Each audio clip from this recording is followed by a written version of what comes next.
एक बहुत प्राचीन गेहूं वैरायटी था, और ये अपनी पंजाब किसान भाइयों के लिए है ये,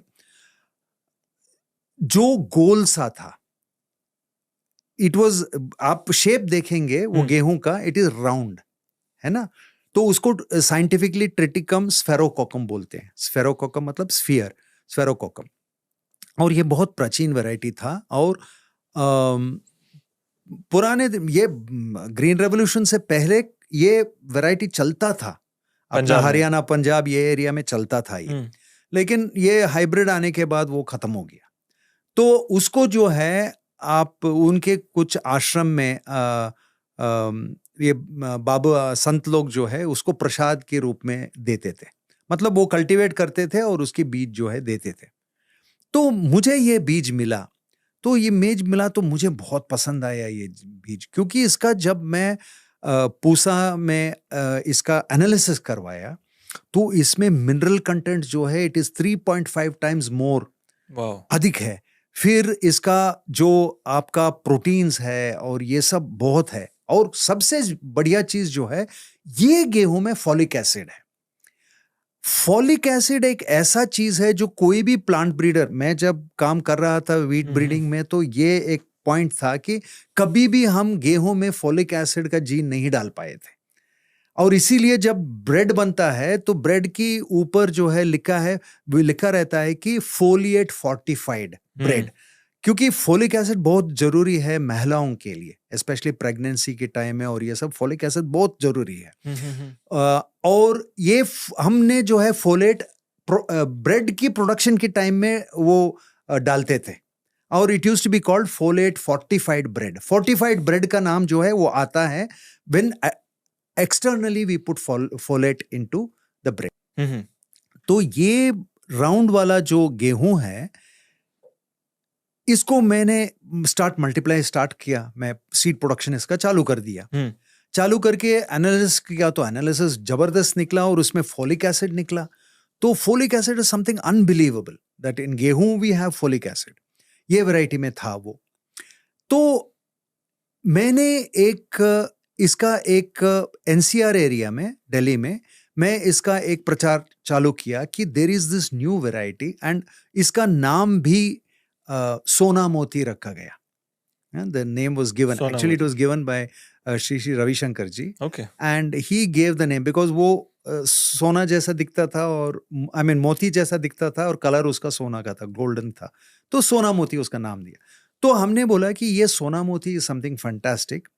एंड उस टाइम जो है कपली गेहूं, कपली आटा एक बहुत चालू था, सोशल मीडिया में उसका बहुत डिमांड था। And Khapli atta because it was gluten free and low glycemic, तो डायबिटीज के लिए वो सब बहुत अच्छा था। तो कपली आटा वाज रफली selling around 150 rupees a kilo और something like that. The atta was selling around 150 kilo. So we pitched Sona Moti, and we pitched Sona Moti at 75 rupees a kilo for the उत्पादन, for the harvested wheat, 75 rupees a kilo. और उसका आटा बनता था वो 1 kilo 2 kilo 5 kilo के packets में, उसको भर के जो है we started supplying it in NCR region. It was a phenomenal hit.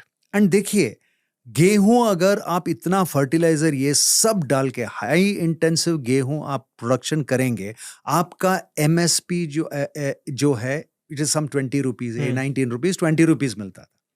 इधर जो है विदाउट मच कॉस्ट 75 रुपीज मिल रहा है पर kilo to my farmer direct.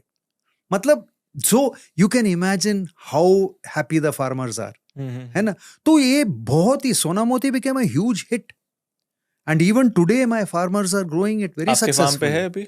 ना, मैं तो सिर्फ वेजिटेबल्स में करता हूँ। ये तो मैं किसान हूँ, my farming is my personal thing, but मैं बाकी कुछ 22 लाख किसानों के साथ, 2.2 मिलियन फार्मर्स के साथ मैं पूरा देश में काम करके आ रहा हूँ। तो I keep making these kind of models for them, business models for them, है ना। तो सोना मोती was a very successful business model for गेहूं।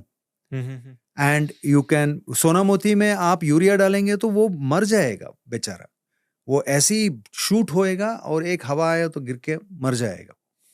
तो यूरिया का चांस ही नहीं है उसमें। तो मिनिमम कॉस्ट में आपको 75 रुपीज एश्योर्ड आपको मिल रहा है। तो इट इज वाह, फैंटास्टिक 3 से 4 गुना ऑलमोस्ट ऑलमोस्ट। तो ज्यादा। देखिए, प्राकृतिक खेती इज द सस्टेनेबल फ्यूचर। यही हमारा परंपरा है। गो आधारित खेती जो है हमारा हम हजारों साल से करके आ रहे हैं हमारे इंडिया में। ये जैविक खेती तो 1942 में आया। Sir Albert Howard first time Indore शहर में मध्य प्रदेश में जो है उसने ये इंदौर मेथड ऑफ कंपोस्टिंग बोल के ये जैविक खेती चालू किया। But jaivik kheti has got no economic sense, because 1 एकड़ के लिए आपको अगर भर के आपको अच्छी तरह से आप गोबर डालने का, जैविक गोबर डालने का है, तो आपको जो है अराउंड 15 to 20 टन्स गोबर चाहिए 1 एकड़ के लिए। और वो 15 to 20 टन्स गोबर का प्रोडक्शन के लिए आपको जो है 20 गाय चाहिए। Annual production of 20 cows will give you that 20 tons of compost, है ना, काउडंग कंपोस्ट आपको मिलेगा। आप देखिए, अगर 1 एकड़ के लिए 20 गाय चाहिए, है ना, एक गांव में मान लीजिए आपको 1000 एकड़ है ना, एक छोटा गांव है, 1000 एकड़ है। इसका मतलब जो है 20,000 गाय रखना है उधर। 20,000 गाय को खाने के लिए उसको जगह चाहिए, वो चारा चाहिए। It is economically impossible. India में कहीं भी वो कभी, इसीलिए वो कभी सक्सेस ही नहीं हुआ। आप कह रहे हैं जैविक खेती एक फेल्ड कॉन्सेप्ट है?